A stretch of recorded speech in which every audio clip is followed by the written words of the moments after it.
Hi everyone, welcome to AI Crack channel. This is Akash Gangwar and today we'll be studying Trigonometry Lecture 1, which is one of the most important topic of PGDBA mathematics because of its wide variety of applications in almost every single topic. Right? So we'll be following the similar pattern which we did last year, that is Lecture 1 and Lecture 2 for basic concepts and 3, 4 and 5 for problem solving and certain advanced concepts. But one change is there as compared to last year, that is we'll be solving more number of problems as compared to last year because a lot of students actually requested that. So let's begin our lecture 1. We'll be starting with the angles, which you all must be knowing what angles are. The important thing is angles. So counterintuitively, in case of angles, the anti-clockwise is measured as positive and clockwise is measured as negative. It is counterintuitive, but this is how it is. Anti-clockwise is positive and clockwise is negative. So this is the only thing you should be remembering about angles. Now there are multiple ways to measure angles. The first one is sexagesimal. So one right angle is 90 degrees. This again you must be knowing. 1 degree is 60 minutes, 1 minute is 60 seconds. This only you have to remember and nothing else. It won't become an examination, but just for the sake of information, you have to remember this. One right angle 90 degrees, 1 degree 60 minutes, 1 minute 60 seconds. That's it. Now let's talk about one more method of measurement of angles, that is radian or circular systems. Okay. We'll look at this definition afterwards, but let's try to understand why what is one radian. Okay, so this theta is 1 radian. Theta equals to 1 radian. Now how 1 radian is defined is this length is, let's say, r, and this circle is also r. If these two lengths actually are same, so basically if radius of the circle is r and length of this particular arc is also r, in that case the angle subtended at the center is called as 1 radian. So this is how it's being defined. Circular systems in which unit of measurement is the angle subtended at the center of the circle by an arc whose length is equal to the radius of radius and is called a radian. Okay, so this is what is being defined over here. Now let's try to calculate what 1 radian means in terms of degrees. Okay. For that, we should be first understanding that length of this arc is proportional to the angle subtended at the center, right? So if this length is, let's say L1, in that case, this is theta. Let's say this length is L2. We can see that this theta would increase, right? This would become theta. So intuitively, we can also understand that length of arc is proportional to angle subtended by the arc at the center, right? So we can write L equals to k theta, right, with the help of our basic understanding. So we have two arcs over here. Let's say this theta is 1 radian over here. We have to find out the value of 1 radian. What other value we actually know? We know this angle, that is 180 degree, because AB is diameter over here, right? So this is 180 degree, and this length of arc, that would be pi r. Let's say this radius is r for this particular circle, so this length would be pi r, because overall parameter of the circle is 2 pi r, so semi parameter would be pi r, right? Now let's say this pi r, let's say this is L1 and this is L2 equals to r.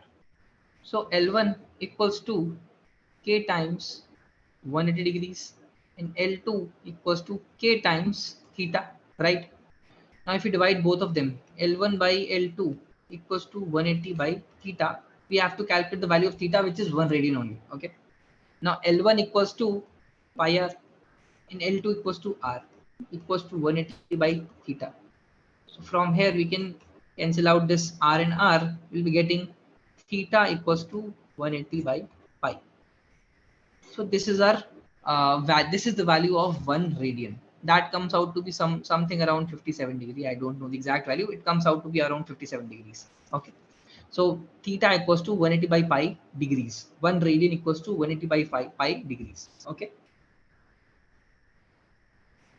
Now let's find out the length of arc. Okay. So we'll use the same logic over here.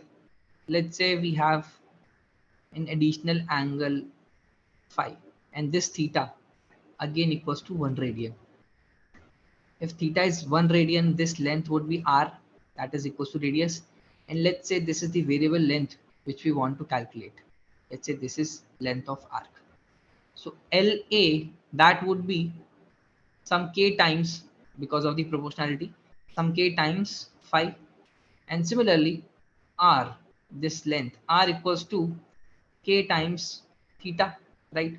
If you divide both of them, la by r equals to phi by theta. Theta is nothing but 1 radians only. So la equals to r phi. Here phi is in radians. This is in radians. So if you want to find out length of any arc, you have to multiply radius length multiplied by angle subtended by the arc in terms of radians. So this is the formula for length of arc. Now let's talk about area of sector, which ultimately boils down to the same logic of proportionality. So that means this area of sector is directly proportional to angle subtended at the center. So we used to write in our childhood days that area of a sector would be theta by 360 multiplied by 360 multiplied by pi r square. Right? That also shows that this area of sector is proportional to the angle subtended at the center, right? So if we have one full circle, this theta would be 360 degrees, so that would mean pi r square. If theta is 180 degrees, that is a semicircle. In that case, that would be 1 by 2 pi r square, right? So that also shows that uh, this area of sector is proportional to the angle subtended at the center. Okay. Now we have to find out in terms of radians. So let's say this value x, or let's say phi, is in radians. Theta is in degrees, phi is in radians. Theta is in degrees, phi is in radians. Okay. Now if you want to convert degrees into radians, we'll be multiplying by a factor pi by 180 as discussed earlier, where we were converting degrees to radians and radians to degrees, right? So we came up with the factor 180 by pi or pi by 180 depending on the situation. Over here we have to convert degrees into radians, so we'll be multiplying by pi by 180 to theta. That should be our phi. So conversely we can write theta equals to 180 by pi into phi, right? Now we can put this theta over here. So a equals to 180 by pi multiplied by phi into pi r square. So pi gets cancelled out, and divide by 360 as well. So this becomes 2.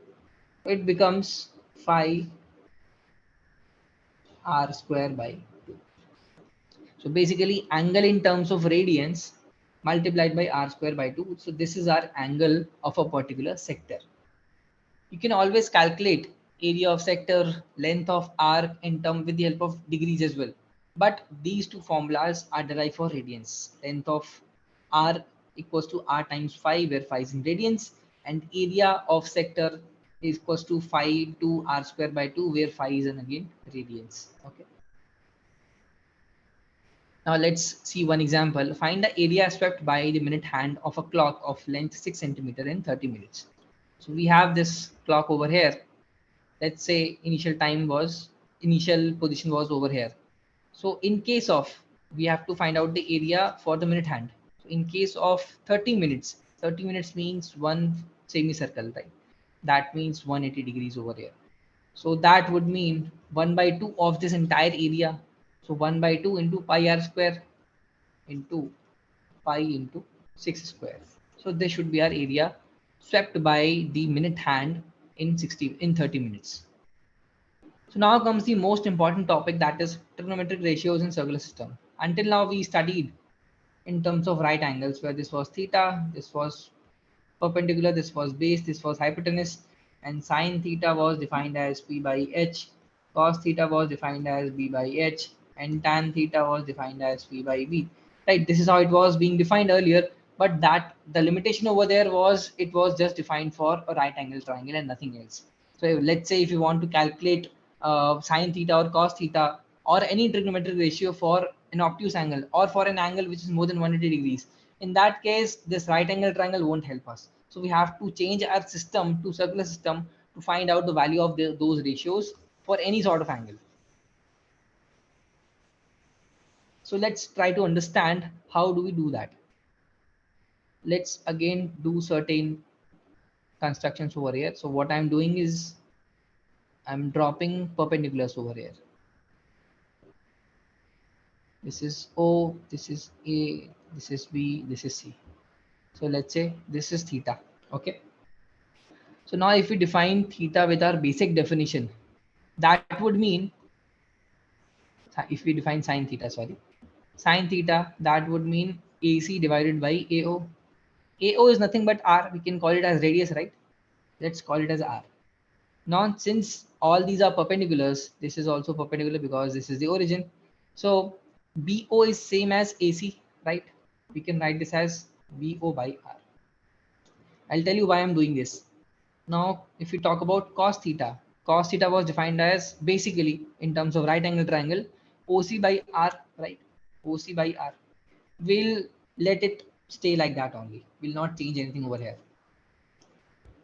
Now, let's say we have this rod over here, and if I'm throwing light in this direction, so that would make a shadow like this over here. Like for this particular rod, if I throw light from here, that would create a shadow of this length. Similarly, if I throw light from here on this particular rod, that would create a shadow of this length.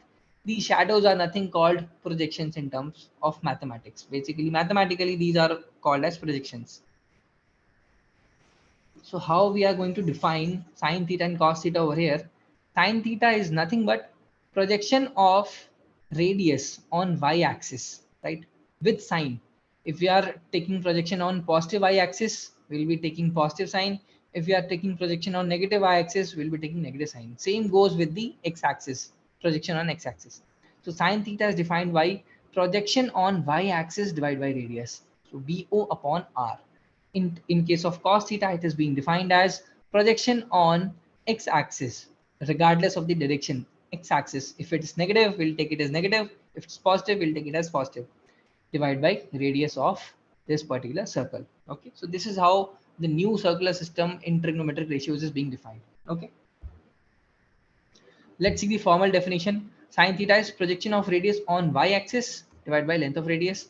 X-axis, length of radius. Projection of radius on y-axis divided by projection of radius on x-axis. This is the most important point.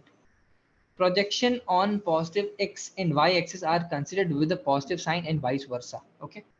Now let's try to derive certain values of sine theta, cos theta, and tan theta in terms of circular system. Although we know the values of sine 0, cos 0, tan 0, but still let's try to derive them from the basics of circular system. So for 0 degrees, the line would lie itself over here on the x-axis, right? Because the angle is 0. Now if we take the projection on y-axis, that would be 0 only because that would be a single point over here.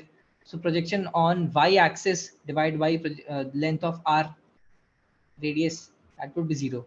Now if we take the projection on x-axis, now that projection length would be equals to r only, right? So that would be r by r, that is equals to 1.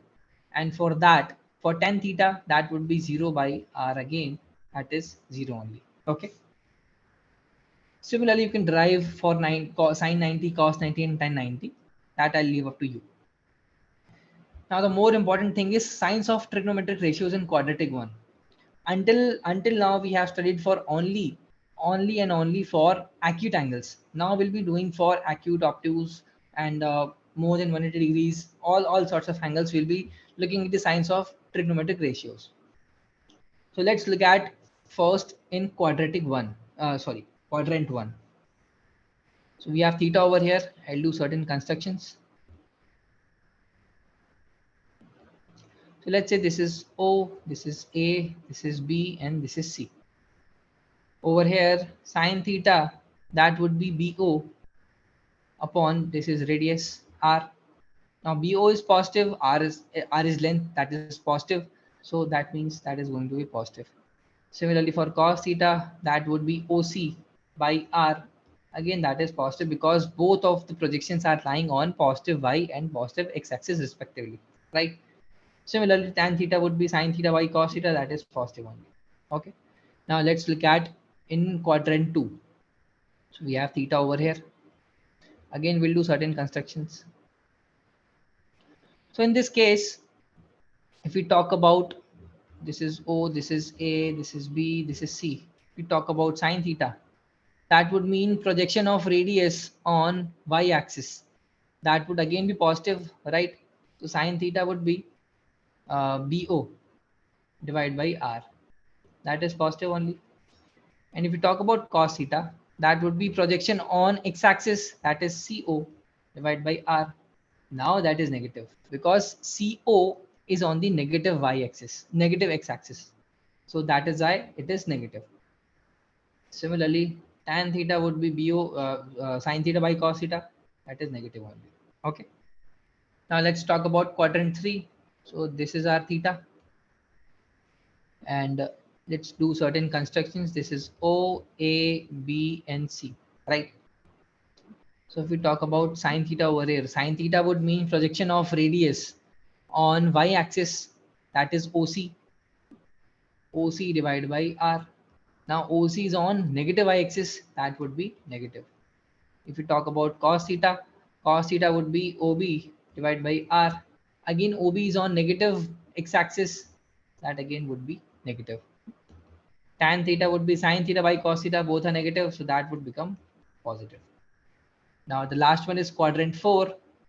That would mean this is a theta, and these are the construction. This is O, A, B, and C. This is R. So if we talk about sin theta over here, sin theta would mean projection on y-axis, that is OC divided by R. Again, that is on negative y-axis, that means it would be negative. If we talk about cos theta, that would mean OB by R. Now OB is on the positive x-axis, that means it's going to be positive. So tan theta would be sin theta by cos theta, that is going to be negative. So this is how we have defined the signs of trigonometric ratios in all quadrants. Now there is one shortcut formula to remember all these signs. So basically in first quadrant you use A, basically all. In second quadrant we have sine. In third quadrant we have tan, and in fourth quadrant we have cos. So basically in first quadrant all are positive, in second quadrant only sine is positive, in third quadrant only tan is positive, in fourth quadrant only cos is positive, the rest are negative. So all sine, tan, cos, if you remember this, then you might not have to derive all these things, but still it's good to know how they are being derived, right? So remember this as well, and also remember the derivation part so that you avoid any kind of confusion. So today's lecture was still here only, and it was more or less theoretical. And in the next lecture, we'll be talking about allied angles, which is again going to be a little theoretical. From lecture 3 onwards, we'll start solving a lot more problems as compared to lecture 1 and lecture 2. So let's meet in the next lecture. Thanks for watching.